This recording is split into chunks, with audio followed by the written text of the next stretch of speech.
Shalom, selamat malam Bapak Ibu Saudara-saudari yang dikasihi oleh Tuhan.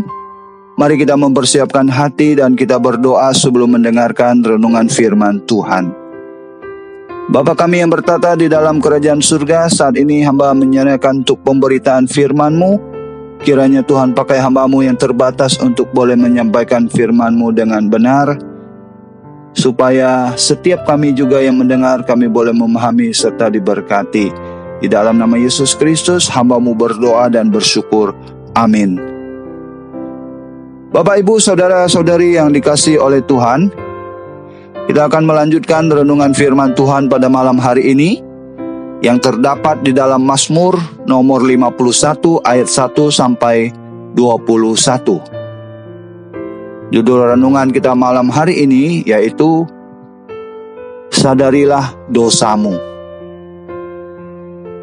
Bapak Ibu yang terkasih dalam Tuhan, kita tahu bahwa semua manusia adalah makhluk yang berdosa dan yang tak luput dari kesalahan.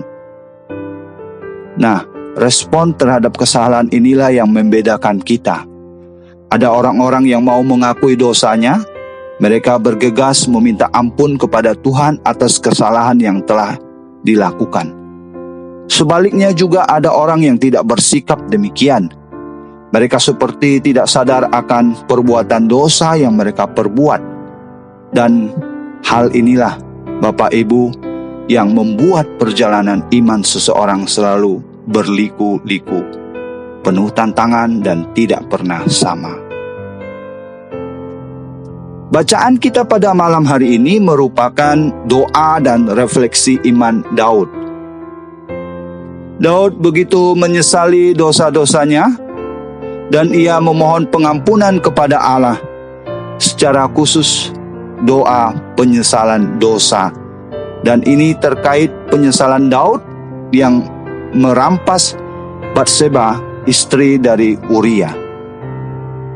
Bapak Ibu yang dikasihi oleh Tuhan, penyesalan dan pengampunan selalu diawali dengan adanya pengakuan yang didasarkan oleh kesadaran betapa rapuh diri yang penuh dosa ini. Mari kita baca dalam ayatnya yang kelima. Di sana dikatakan, sebab aku sendiri sadar akan pelanggaranku, aku senantiasa bergumul dengan dosaku. Dosa bagaikan belenggu yang menawan dan yang menjerat hidup manusia. Akibat dosa ialah adanya kerusakan relasi kita dengan sesama dan juga dengan Tuhan.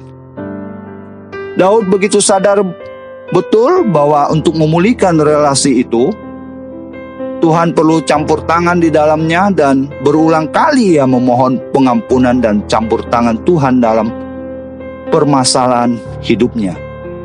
Ini jelas dalam ayatnya yang ke-10 sampai 12. Daud yakin bahwa Tuhan akan mengampuni dosanya, sebab Tuhan adalah pribadi yang penuh kasih terhadap umatnya. Ia akan mengasihani umatnya, dan dalam rahmatnya manusia akan diberikan hidup yang baru. Kasihanilah aku ya Allah menurut kasih setiamu. Hapuskanlah pelanggaranku menurut rahmat-Mu yang besar.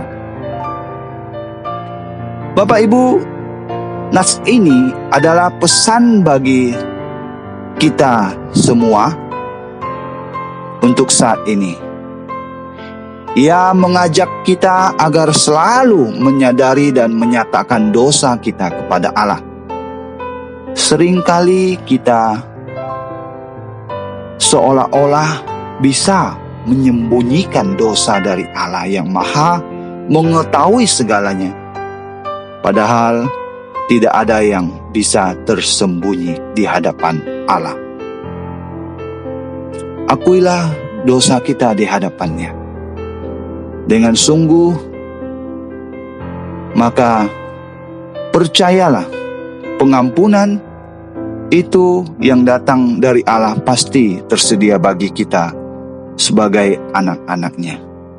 Sadarilah bahwa pulihnya relasi dengan Allah adalah satu-satunya yang berharga di dunia ini.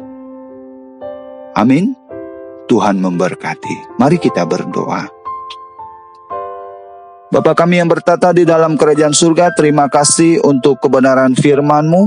Kiranya Roh Kudus yang senantiasa menolong setiap kami dalam perjalanan iman kami, bahkan setiap hal-hal yang kami mungkin lakukan tidak berkenan di hadapan Tuhan. Kiranya Roh Kudus senantiasa menerangi dan menyadarkan setiap hati dan pikiran kami, agar hari lepas hari kami boleh semakin hidup berkenan dan memuliakan Tuhan. Di dalam nama Yesus Kristus, hamba-Mu berdoa dan bersyukur. Amin.